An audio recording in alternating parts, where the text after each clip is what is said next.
চলে যাচ্ছে মেয়েদের মূল আকর্ষণে মঞ্চের দিকে, ঠিক আছে? চাউন্ড একটু ক্লিয়ার করো, একটু পারবো। হ্যালো হ্যাঁ, সুব্রত সুব্রত, আপনাদের মধ্যে থেকে যে কোনো একজন শক্তিশালী ব্যক্তি চলে আসুন আমাকে করার জন্য। কে আসবে?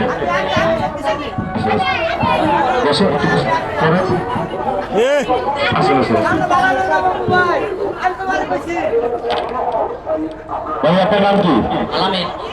আলামিন ভাই, কেন আপনাকে মঞ্চে এনেছি জানেন? না, জানি না তো। আসলে দর্শক দূর থেকে কি দেখে না দেখে তা আমি জানি না, তাই দর্শকের হয়ে আপনাকে আমার কাছে নিয়ে আসছি। আপনি কাছ থেকে দেখবেন আমি কি করছি, ঠিক আছে? সুব্রত সুব্রত, আমরা অনেকেই জানি ম্যাজিক 5 আর 5 দশক ধরে শুধুমাত্র কৌশল, নাকি? কৌশল ছাড়া ম্যাজিক সম্ভব না। তো এই ম্যাজিক আমি কি কৌশল নিচ্ছি ভাই আমার খুব কাছ থেকে দেখতে, আর আপনারা জায়গায় বসে ম্যাজিক ধরার চেষ্টা করবেন, ঠিক আছে? চলে গেছি ম্যাজিকে, লোক এখন নাচের দিকে।